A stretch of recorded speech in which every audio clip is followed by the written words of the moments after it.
Manuel Pinheiro, são contas difíceis de fazer, sobretudo quando os portugueses neste Natal gastaram mais 100 milhões do que no ano passado. Certo. Aí pode ser uma de duas coisas, não é? Também pode ser alguma tentativa de retirar um bocadinho de pressão de um ano que foi difícil. Pode ser a Retirar segunda... pressão psicológica, não pressão na carteira. Certamente, mas isto é aquela frase um pouco feita e que às vezes dá para tudo, mas que durante a Segunda Guerra, quando os alemães bombardeavam Londres, as orquestras nunca deixaram de tocar, não é? Portanto, às vezes dá-nos um pouco de jeito, num momento ou outro, e quando o Titanic se afundou não é? também, a orquestra também tocava. Portanto, dá-nos jeito, num momento ou outro, aligeirar um pouco, porque de facto existe um pouco de força coletiva para andar com algumas coisas para a frente.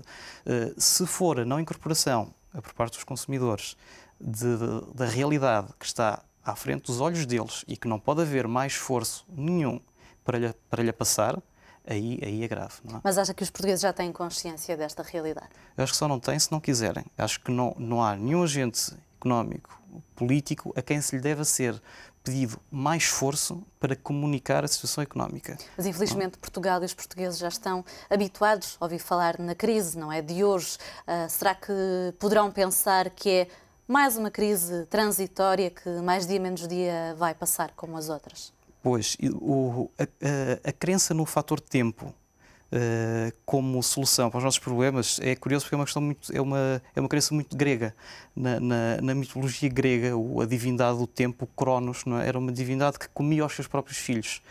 E o que é que isto queria dizer? Queria dizer que o tempo tudo devora, não é? Mas nós queremos que ele devore os problemas e nós queremos continuar cá vivos. E o tempo não é? também devorou e, portanto, a Grécia. Queremos ver de facto os problemas solucionados, mas enquanto cá estivermos nós. Portanto, que o tempo vai ultrapassar tudo isto, sem dúvida, mas nós queremos que ele ultrapasse enquanto nós cá estamos e enquanto podemos ver os resultados e usufruir deles. Mas como é que vai ser possível poupar para algumas famílias que mal têm rendimento disponível para pagar as contas?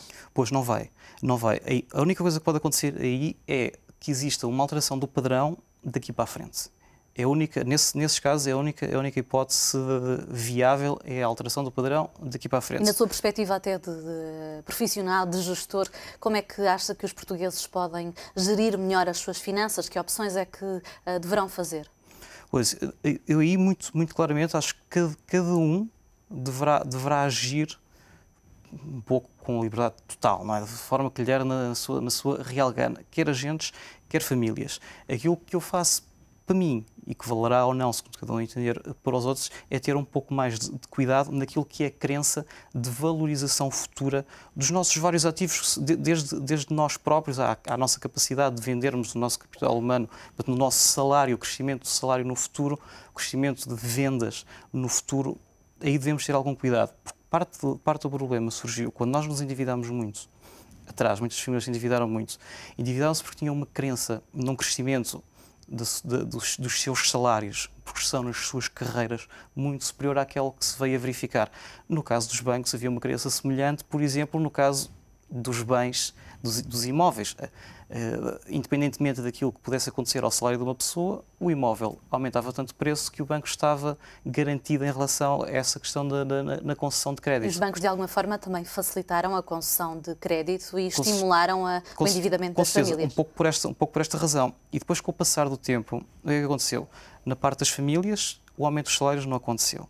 A pessoa podia pensar, eu vou-me endividar agora, recebo, vamos imaginar, 1000 euros, a prestação são, vamos imaginar, 500, mas daqui a 3 anos eu estou a receber 1300, daqui a 4400, e portanto isto daqui a 10 anos, esta prestação já não dói, mas de facto não cresceu, os salários não cresceram, o país não cresceu, os salários não cresceram, e a pessoa foi sendo um pouco estrangulada com o passar dos anos. E o pouco que os salários cresceram foi acima da produtividade, dizem os especialistas, que esse foi um erro crasso para a economia.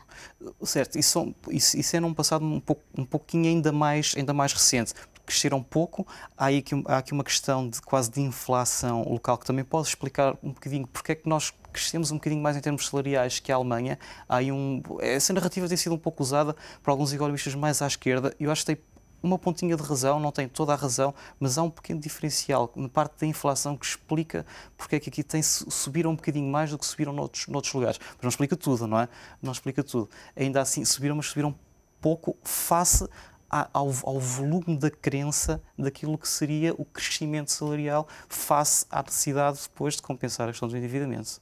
Para além do bolso dos portugueses, mesmo com todas estas medidas, não deverá ser uma tarefa fácil para o Estado português conseguir cumprir a meta do déficit para este ano.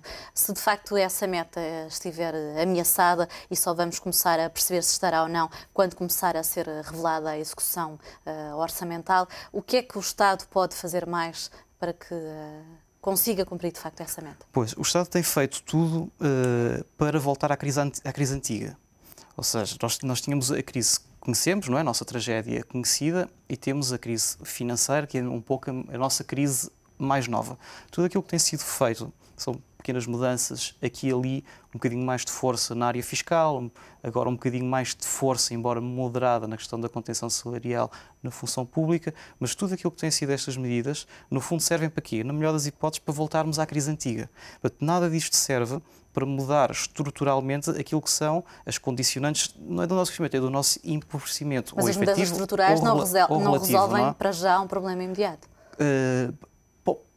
Certo, ou seja, não é uma fórmula mágica que mude de um dia para o outro, mas a prazo, e o a prazo não é um dia, não é? Se falar de 3, 4, 5 anos, efetivamente muda. Depois temos a questão, então, de o que é que o Estado pode fazer mais, não é? Desde logo pode cumprir.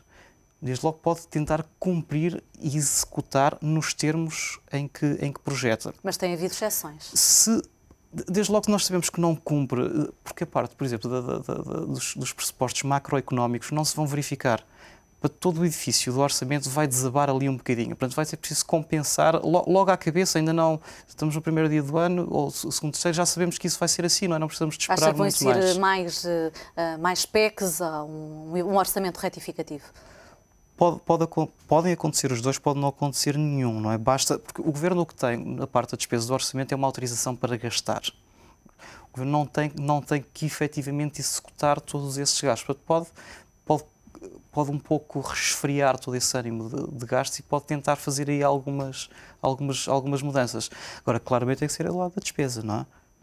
E onde é que há mais por cortar? Já se fala em reavaliar as obras públicas, embora há cerca de 2 semanas o Ministro tinha dito que essa hipótese não estava em cima da mesa. Pode começar por aqui, nesta reavaliação, alguma poupança? Podia, porque aí há uma componente forte, crescente, no lado das rendas do Estado. Quando o Estado diz que vai reavaliar, eu não sei exatamente o que é que isso quer dizer. No fundo, pode chegar. Ou seja, pode não querer dizer nada. E pode dizer, nós reavaliamos e chegamos à conclusão que tínhamos avaliado bem. Portanto, esta reavaliação apenas confirma a avaliação que fizemos. Portanto, nós queremos saber exatamente onde é que vai parar, onde é que vai mexer, onde é que vai adiar, o que é que vai anular e depois os custos de todas essas decisões. Porque tudo aquilo que sejam obras que ainda estão por lançar é uma questão, mas aquelas que já estão contratualizadas e adjudicadas. E na questão, nomeadamente, as parcerias público-privadas, o que é que exatamente uma reavaliação pode fazer aí em termos de ganhos, sobretudo de curto prazo? Porque é sempre o agente que contratou com o Estado vai sempre receber, de uma forma ou de outra, vai sempre receber tudo aquilo que acha que tem, indemnização. Que acha que tem direito. É o que vamos esperar para ver. Então, Manuel Pinheiro, mais uma vez, muito obrigada pela sua análise nesta edição do Meio-Dia e até para a semana. Fica então aqui a análise de Manuel Pinheiro a várias das medidas que entraram em vigor no dia 1 de janeiro e que vão certamente afetar o bolso dos portugueses e de toda a economia nacional. Altura para um curto intervalo nesta edição do Meio-Dia. Voltamos já a seguir. Até já.